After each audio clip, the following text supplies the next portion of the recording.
السلام علیکم۔ آج ہم بات کریں گے دو عورتوں کے بارے میں کہ وہ دو عورتوں آپس میں کیوں لڑ رہی تھی۔ ایک بار وہ آپس میں لڑ رہی تھی کہ ایک عورت نے آ کر ان دونوں کو کہا اور پوچھا کہ آپ کس لیے لڑ رہی ہیں، تو ان عورتوں نے بتایا کہ یہ بیٹا جو ہے یہ کہہ رہی ہے کہ یہ بیٹا میرا ہے اور میں کہہ رہی ہوں کہ یہ بیٹا میرا ہے، بلکہ ہم دونوں اسی لیے اس بیٹے کے لیے لڑ رہے ہیں۔ تو وہ عورت نے کہا کہ اگر آپ کو ایک بیٹا چاہیے اور وہ اپنی ماں کو چاہیے، اگر تم دونوں میں جسی کا بھی ہوگا تو اس کا فیصلہ آپ کو ایک ہی شخص کر دے گا،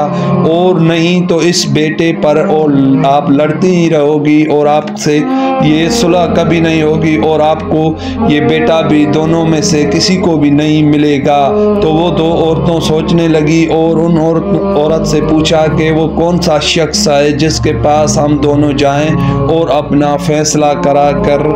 لوٹ کر آئیں اور جس کا بھی بیٹا ہو وہ اس کو مل جائے۔ تو ان عورت نے ان دونوں عورتوں کو بتایا کہ وہ ایک شخص مدینے میں رہتا ہے اور اس کا نام حضرت علی علیہ السلام ہے۔ آپ حضرت علی علیہ السلام کے پاس چلی جاؤ اور آپ کو وہ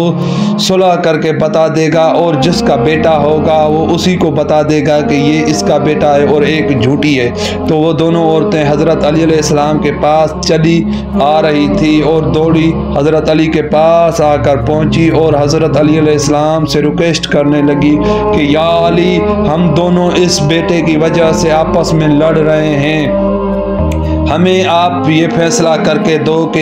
ہم دونوں میں سے یہ بیٹا کس کا ہے۔ تو حضرت علی علیہ السلام نے کہا کہ یہ تو چھٹکی بھر کا کام ہے۔ تو حضرت علی علیہ السلام نے اپنے غلام کو کہا کہ آپ تلوار لے کر آؤ، اور وہ غلام تلوار لے کر آیا اور کہا کہ اس بیٹے کو آپ دو حصوں میں تقسیم کرو، آدھا حصہ اس عورت کو دے دو، آدھا حصہ اس عورت کو دے دو۔ جب اس کی حقیقی ماں تھی اس نے جب یہ سنا تو وہ